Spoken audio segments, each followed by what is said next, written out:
நல்ல குணம் கொண்ட மனுஷங்களுக்கு இருக்கிற சில அடையாளம் வெளிப்படையாக மற்றவங்களுக்கு உதவுறது மட்டும் இல்லை, மனசளவுலையும் மற்றவங்க நல்லா இருக்கணும் அப்படின்னு நினைப்பாங்க.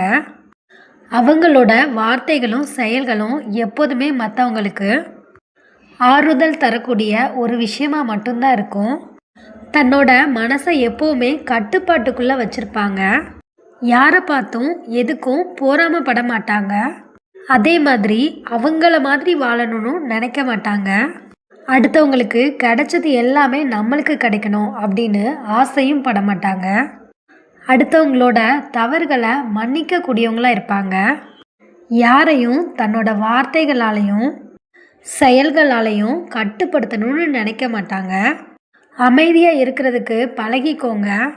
சில இடத்துல கருத்து சொல்கிறத விட அதை கடந்து போகவே அதிக பக்கம் தேவைப்படுது. சில பேருக்கு தேவை இருந்துச்சுன்னா திடீர்னு நம்ம மேலே அக்கறை, பாசம் இதெல்லாம் வரும். அதுவே தேவை முடிஞ்சிருச்சு அப்படின்னா நம்ம யாரு கூட தெரியாமல் போயிடும். ஒரு சில இடத்துல நம்மளோட ஞாபகம் உங்களுக்கு இருக்குதான்னு கூட தெரியாமல் போயிடும். அதனால் ஒருத்தங்க உங்களை நிராகரிக்கிறாங்க அப்படின்னா அந்த இடத்துல உடஞ்சி போகாதீங்க. உங்களோட மனசை நீங்கள் வைராக்கியமாக வைங்க. உங்களோட காலம் அப்படின்றது இன்னும் முடிஞ்சு போல அப்படின்னு ஞாபகத்தில் வச்சுக்கோங்க. உங்களை பிடிக்காதவங்க, உங்கள் மேலே பொறாமை குணம் கொண்டவங்க உங்கள் வாழ்க்கையை கெடுக்கிறதுக்கு அவங்க கையில் எடுக்கக்கூடிய ஆயுதம் என்னன்னு தெரியுமா? உங்களை பற்றின பொய் வதந்திகளை உங்களுக்கே தெரியாமல் பரப்பி விடுறது தான். ஸோ நீங்கள் எடுத்து வைக்கக்கூடிய ஒவ்வொரு அடியையும் கவனமாக எடுத்து வைங்க. ஏதாவது தெரியாமல் தப்பெதும் பண்ணிட்டீங்கன்னா மன்னிப்பு கேட்க தயங்காதீங்க. ஆனால் தப்பே பண்ணாமல் பேரை கெடுக்கணும் அப்படின்ற நோக்கத்தில் அவதூறுகளை பரப்புகிறாங்க அப்படின்னா அதை காதுலையும் வாங்கிக்காதீங்க, மனசளவுலையும் கொண்டு செல்லாதீங்க. மனசில் வைராக்கியத்தை வளர்த்துக்கோங்க. இப்படிப்பட்ட நபர்கள் முன்னாடி வாழ்ந்து காமிங்க. யாரையுமே இங்கே மாற்றிடலாம், திருத்திடலாம் அப்படின்னு நினச்சி உங்களோட மன நிம்மதியை நீங்களே இழந்துடாதீங்க. ஏன்னா இந்த உலகத்தில் பிறந்த ஒவ்வொரு மனுஷனுமே தனிப்பிறவி. அவங்களுக்குன்னு தனித்தனியான ஆசபாசங்களும் இருக்கும், குணநலங்களும் இருக்கும். அதோட வழியில் தான் அவங்களோட பயணமானது இருக்குமே தவிர நீங்கள் எதிர்பார்க்குற மாதிரி இருக்காது. அதனால் அவங்கள ஒழுங்குபடுத்துகிறேன் அப்படின்னு சொல்லி உங்களுக்கு நீங்களே வேதனையை சுமந்துக்காதீங்க. அவங்க போகிற வரைக்கும் போகட்டும். அதோட வழியில் அவங்களுக்கு அனுபவம் கிடைச்சிருச்சு அப்படின்னா அவங்களாவே திருப்பி வந்துடுவாங்க. நீங்கள் நினச்ச மாதிரி உங்களோட வாழ்க்கை நிச்சயமாக மாறும். அது வரைக்கும் பொறுமையோட முயற்சி செஞ்சுக்கிட்டே இருங்க. இந்த உலகத்தில் எந்த ஒரு சூழலாக இருந்தாலும் நீங்கள் இழக்கக்கூடாத ஒரே விஷயம் தன்னம்பிக்கை மட்டும்தான். அதனால் உங்களை பற்றி யார் என்ன நினச்சாலும் பரவாயில்ல, நீங்கள் நம்பிக்கையை மட்டும் இழக்காமல் இருந்தால் இந்த உலகத்தில் நீங்கள் எதுவாக இருந்தாலும் சாதிச்சிடலாம். போராட்டம் நிறைஞ்ச இந்த உலகத்தில் பின்னோக்கி தள்ளக்கூடிய ஒரு வாழ்க்கை சூழலில் நீங்கள் இருந்தாலும் கூட உங்களோட நம்பிக்கையை மட்டும் நீங்கள் எப்போவுமே விட்டுறாதீங்க.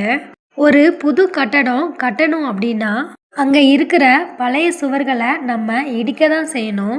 அதே மாதிரி உங்களோட வாழ்க்கை சூழல் உங்களை சுக்கு நூறாக உடைக்குது அப்படின்னா அது உங்களை அழிக்கிறதுக்காக கிடையாது, உங்களோட முன்னேற்றத்திற்காக அது உங்களை தயார்படுத்துது அப்படின்னு தான் அர்த்தம். அவசரப்பட்டு வார்த்தைகளை விட்டுட்டு மற்றவங்க மனசை காயப்படுத்திட்டு அதுக்கப்புறம் தனிமையில் உட்காந்து வருத்தப்பட்டு எந்த பிரயோஜனமும் இல்லை. கோபத்துக்கு ஆயுசு கம்மி, ஆனால் அந்த கோபத்தில் நம்ம விடுற வார்த்தைகளுக்கு ஆயுசு அதிகம். அது எப்போவுமே மனசில் ஆறாமல் நம்ம பார்க்கும் போதெல்லாம் அவங்களுக்கு அந்த ஞாபகத்தை ஏற்படுத்திக்கிட்டே இருக்கும். அதனால் கோபமான அந்த சூழ்நிலையில் வார்த்தைகளை பார்த்து கவனமாக பயன்படுத்தணும். வார்த்தை எல்லை மீறி போகுது அப்படின்னு நம்ம உணர்கிற அந்த தருணம் அந்த இடத்த விட்டு அமைதியாக விலகி வந்துடணும். உங்களோட கஷ்டமான தருணங்களில் உங்களை தனியாக தவிக்க விட்டுட்டு போன யாருமே உங்களுக்கான உறவாக இருக்கிறதுக்கு வாய்ப்பே இல்லை. அதனால் அப்படிப்பட்ட உறவுகளை நம்பவும் செய்யாதீங்க. திரும்பவும் அவங்க உங்களை தேடி வந்தாங்கன்னா ஏற்றுக்கவும் செய்யாதீங்க. ஏன்னா அவங்களோட வார்த்தைகளில் தான் மாற்றம் இருக்குமே தவிர அவங்களோட இயல்புகள்லையோ குணங்கள்லையோ மாற்றம் இருக்கும்னு கண்டிப்பாக நம்மளால் சொல்ல முடியாது. உறவுகளுக்காக விட்டு கொடுத்து வாழ்கிறது தப்பே இல்லை. ஆனால் உங்களோட வாழ்க்கையை வாழாமல் விட்டுட்டு அவங்களோட வாழ்க்கை தான் உங்கள் வாழ்க்கைன்னு நினச்சி வாழ்கிறீங்க பார்த்தீங்களா, அதுதான் மிகப்பெரிய தப்பு. பணம் சம்பாதிக்கிறதுக்கு நிறைய வழி இருந்தால் கூட அதை நேர்மையான முறையில் எப்படி சம்பாதிக்கிறது அப்படின்னு தெரிஞ்சுக்கிறது தான் மிகச்சிறந்தது. அது மட்டும் இல்லாமல் நம்ம சரியான வழியை மட்டுமே தேர்ந்தெடுக்கணும். அதுதான் கண்ணியமும் கூட. எதையுமே குறுக்கு வழியில் அடையிறது சுலபந்தான், ஆனால் அதனால் வரக்கூடிய விளைவுகளை சந்திக்கிறது தான்.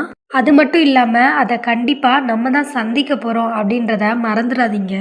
அதனால் அவங்க சொல்கிறாங்க இவங்க சொல்கிறாங்கன்னு இல்லை, பணத்து மேலே இருக்கிற பேராசனால் தவறான பாதையில் போய் பணத்தை சம்பாதிச்சுட்டு அப்புறம் பேர் போச்சு, ஒழுக்கம் கண்ணியம் இதெல்லாம் போச்சுன்னு கதறுறதுல எந்த பிரயோஜனமே இல்லை. நல்ல குணம் கொண்ட மனுஷன்